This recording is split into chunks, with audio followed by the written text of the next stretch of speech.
Hello, welcome back to another video, and today I'm going to be doing something a little different. I usually only draw people and cats, and even the cats are pretty hard, but I wanted to draw my dragons from the story that I'm writing. So I tried to draw them digitally at first, but it wasn't really looking right, so I moved to my sketchbook.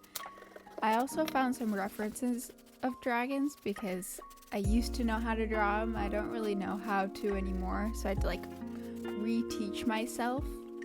So that was exciting. So the first dragon is Opal. She's based on an opal. She's white but has scales that reflect the light in many different colors. She's described like this in the book. The white dragon was smaller, and this is comparing it to Reuben, who's next. Glowing in the starlight, hints of green, pink, blue, purple, deep in its scales. It had a rounder snout and twisting crystal-like horns. These were clear and only one set. This is how I described her in the book, but when I was drawing her, I wanted to give her straight horns.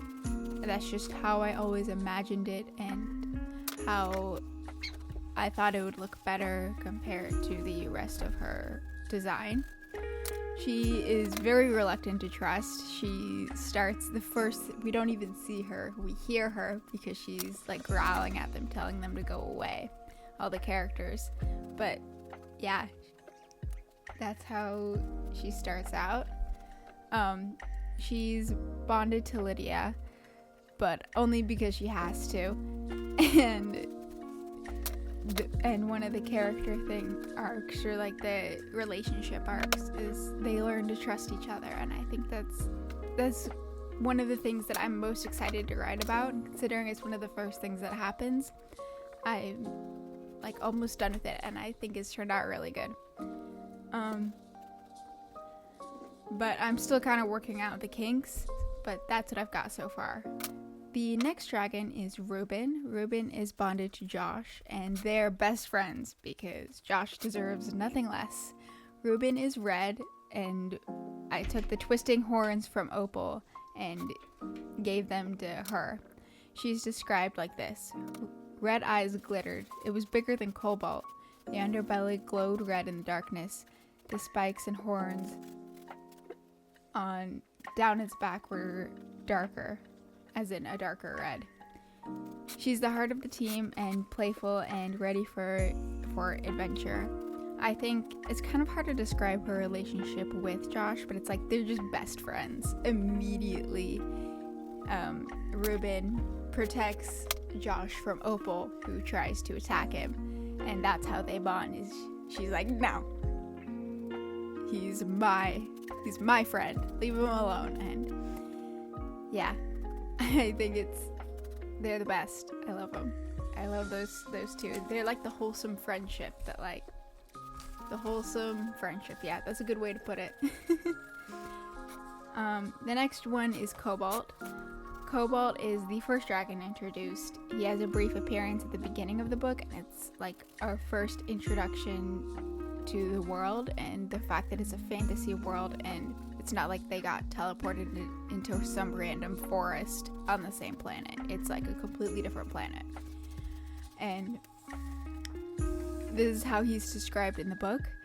It was the most royal blue I'd ever seen. Like a jewel reflecting the sun's light, I saw deep crystal spikes lining up into two horns. Its silver eyes met mine as it ascended back into the clouds. It was a dragon. This is in Sam's point of view. He's the one that's bonded to Cobalt. Cobalt is fiercely protective of him, but keeps him at arm's length. He's very ready to fight and quick to anger. Unlike Josh and Reuben's similarities, making them closer, Cobalt and Sam's similarities cause tension between them because they're both very stubborn and impulsive. And when their impulses decide two different things, it doesn't work out. So those are those two. And then the last dragon is Zappa. Zappa is bonded to Christy. He's the strict dad of the dragons, but also he's like the king of the dragons, but he's not actually a king. There is like no king of the dragons as far as I know. But I still need to develop the dragon world a little bit, so maybe there will be. I haven't decided. He's described like this. A dark dragon stepped into the light, its scales absorbing most of the moonlight. Its golden eyes reflected the golden horns and veins down its wings. He has shades of black and gray along with accents of gold. He's the one that gets Opal to finally bond with Lydia. And I think he's the most mysterious out of the group, you know. Of course, just like all the other dragons, the night one, the one that's like golden, the one that's like black scales and stuff is the most mysterious. But I genuinely I think he's the most mysterious to me because I haven't really put a lot of thought into him. I haven't really decided exactly what I want to have him do specifically. Maybe he'll just stay the same. I think him and Christy are probably the weakest out of the group of characters, and I kind of have to like strengthen like their resolve and have it be based into their own motives rather than, well, Christy is Lydia's sister, so she's just gonna stick with Lydia. Like, no, she's gotta have her own motivations. And same with Zappa, he's like their dad, the dragon's leader and stuff. So is he just gonna go because the rest of them are going? No, he's gotta be the one with the motive.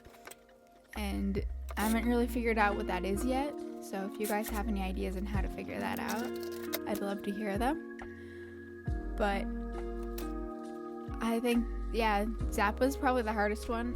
In the script, compared to the others, I have like nothing written about him other than his description and that he's bonded to Christy. So, yeah, I'm not sure about that one. So, and then the last thing I did was I wanted to make notes about the colors just so I had them all set out and I knew, and I had like a visual representation of how they were colored.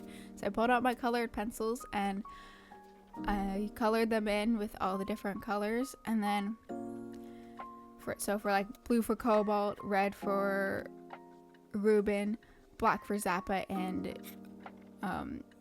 just different colors for Opal. And then I darkened all the lines with pen. It was really cool to draw something a little bit different this time. I really liked how these turned out, and yeah, let me know what you think in the comments down below.